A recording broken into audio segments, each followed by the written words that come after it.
பொங்கல் பரிசு தொகுப்பிற்கான டோக்கன் நாளை முதல் நியாய விலைக் கடைகள் மூலம் விநியோகம் செய்யப்படுவதாக அண்மை செய்தி வெளியாகியுள்ளது. அது தொடர்பான செய்திகளை பார்த்துக் கொண்டிருக்கிறோம். கூடுதல் விவரங்களை செய்தியாளர் நந்தினி வழங்க கேட்கலாம். வணக்கம் நந்தினி, இந்த பொங்கல் தொகுப்புல என்னென்னலாம் இடம்பெற்றிருக்கு, கூடுதல் விவரங்களை பதிவு பண்ணுங்க. பொங்கல் பரிசு தொகுப்பை பொறுத்தவரையில் வரும் 10ஆம் தேதி முதல் விநியோகம் செய்யப்படலாம் என்ற ஒரு அண்மை தகவல் என்பது தற்போது வெளியாகி இருக்கிறது.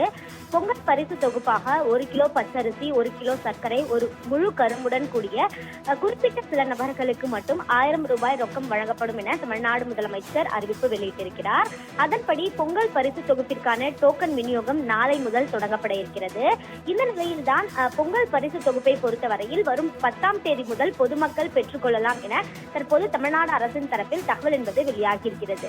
இது குறித்தான அதிகாரப்பூர்வ அறிவிப்பு என்பது விரைவில் வெளியாகும் எனவும் எதிர்பார்க்கப்படுகிறது. ஒவ்வொரு ஆண்டும் பொங்கல் பண்டிகையின் போது பொங்கல் பரிசு தொகுப்பு தமிழ்நாடு அரசின் சார்பில் வழங்கப்படுவது வழக்கம். அந்த வகையில்தான் இந்த ஆண்டு பொங்கல் பண்டிகையை பொறுத்தவரையில் ஜனவரி 15ஆம் தேதி கொண்டாடப்பட இருக்கிறது.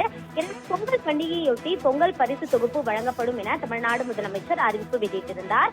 அது மட்டுமல்லாமல் மத்திய மாநில அரசு ஊழியர்கள், வருமான வரி செலுத்துபவர்கள், சர்க்கரை அட்டைதாரர்களுக்கு 1000 ரூபாய் ரொக்க பணம் வழங்கப்பட மாட்டாது எனவும் தெரிவிக்கப்பட்டிருந்தது.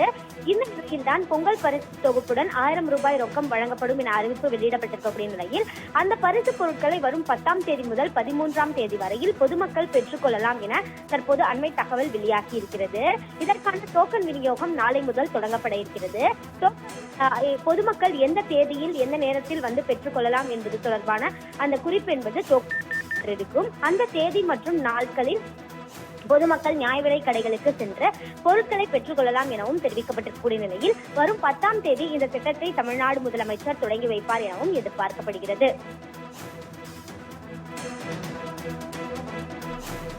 கூடுதல் விவரங்களுக்கு நன்றி நந்தினி.